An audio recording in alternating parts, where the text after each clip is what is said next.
So I'm doing a commentary on this Ford Mustang painting just because normally when I did in the past where I do my voice as well, I'm actually doing the painting in the process. This time my setup is actually on my stationary bike, so it's quite noisy and there's a lot of grunting and sweating and it's just not very pleasant. I don't think I can talk through all the grunts and sweats and stuff like that. Also, there's a bit of colourful language when I accidentally dropped a paintbrush into the stationary bike, and obviously that just got destroyed. So I'm doing a commentary just because it's a lot easier.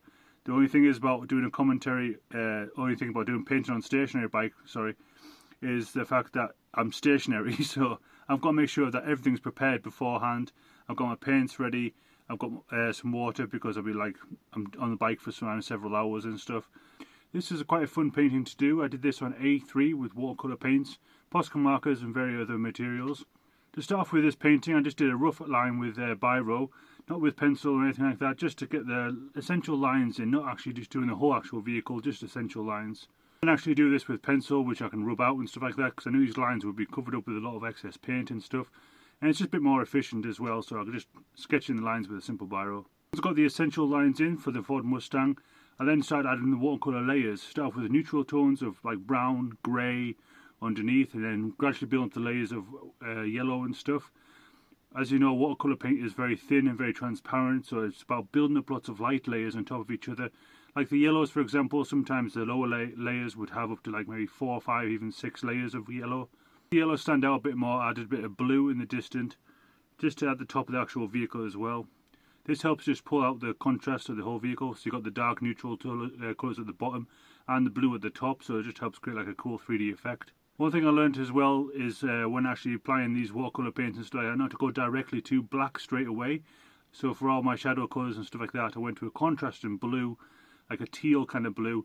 So all my darks start off with blue, then gradually getting darker and darker blues. Once everything is actually blocked out on the page, like of the car itself, like there's no actual like white areas and stuff like that, I can then gradually build the layers of contrast to help pull out the darker areas of the vehicle, just to give it more 3D effect. Again, this is going for dark blues and dark blacks and stuff. The highlights on top, I use a posca marker. So instead of actually adding like a transparent layer of the watercolour paints, using an opaque marker on top of this, this will really help pull the highlights from all the areas. This is essentially just like also like a base layer for highlighters on top of that as well. So it just helps add that 3D effect as well to contrast the blacks.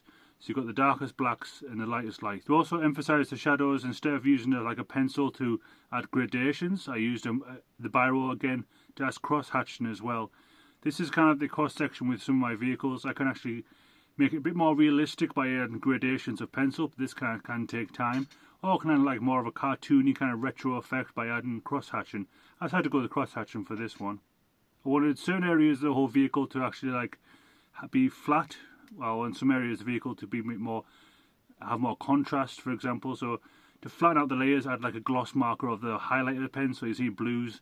So this will just help even all the things out at some areas. And then, like especially at the bottom of the vehicle, I want that like a gradation of the darks go down and stuff, and at the top as well. So I use a yellow highlighter and a blue highlighter as well. This just creates like a glossy layer on top of everything. Then to fill in that whole space, because this is on portrait and there's a lot of space above it, I've done this in the past. I thought it'd be kind of cool to add a retro font, so elongated like Mustang at the top. This was again with just like a marker pen and just like using a ruler all the way down and stuff. I had like a circle with the biro as well. This will, all these like sketch marks and stuff like that, just give it a more retro feel. This vehicle which I found on Instagram was called Bumble Beast, so I added that like in the circle bit at the top and like an arc above the vehicle itself. I think the best part of this work is the layout. I kind of enjoy the portrait sense with the vehicle at the bottom and the large font. This makes it quite a good variable for the picture to have merchandise quality, I think, so you can actually make it into t-shirts or posters and stuff like that. I think one of its greatest strength is the contrast as well, so I think I'm really good at help emphasise the vehicle with its darkest darks and the lightest lights. Really create a good 3D effect against the markers in the background. And the weakest part of the picture, I think I made a bit too blocky in certain areas, like the area around the actual vehicle where the watercolour starts and ends. I think I could have like smoothed it out a bit more. So instead of having that block of brown above there and the block of blue, I could have maybe smoothed it out a bit more. But once the painting's done, it's done. I don't really want to go back to it. The thing I kind of learnt is that I always like instead of just sticking to one material, which is more efficient, I always end up going into more random materials. Like, instead of just sticking to watercolour paints, which I think is a lot better, I fall into this trap of just like, ooh, maybe I'll add a bit of highlighter here, add a bit more biro here, maybe add a bit of posca marker here.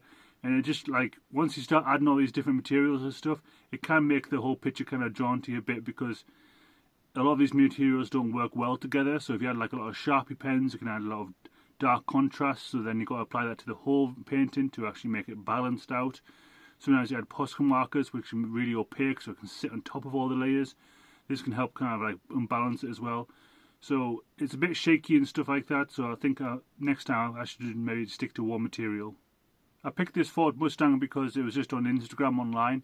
When I'm looking for vehicles to hopefully maybe promote their business, when there's no orders coming in or anything like that, I'll go on Instagram, maybe just type in a vehicle. It could be just like Ford Fiesta or Ford Escort or Golf or something like that. And I'll just go through different accounts, different like ideas and stuff like that, and I'll look for a good vehicle online on Instagram. Try to avoid certain things and try to look for certain other things. Like, I look for accounts of people's cars that enjoy displaying artistic qualities or different edits of the vehicle and stuff, and also accounts where they're frequently uploading as well, so they're the kind of main accounts to try and target, because I know when they see my work it'll be appreciated and they want to share it, and this will really help. If they want to buy it, that's like a plus, but I'm not really expecting that. I'm just wanting to try to express my work. I don't really mind drawing a Ford Mustang. It's just another car to me. It's not my favourite, it's not my worst, it's just another cool car for me. I do want to try and avoid certain accounts where like the account is private or something like that, so there's no pictures of the vehicle and they're not looking for attention to the account with the car and stuff. So I always just look for those accounts which people want to actually express the vehicle. So after this picture was done, I posted it up on Instagram as a short reel for about 30 seconds, I think, as a good time lapse. 30 likes with this painting and about maybe 2 or 3 followers. So 30 likes and about 3 or 4 followers, and the owner actually says it was very good. So yeah, it was all positive.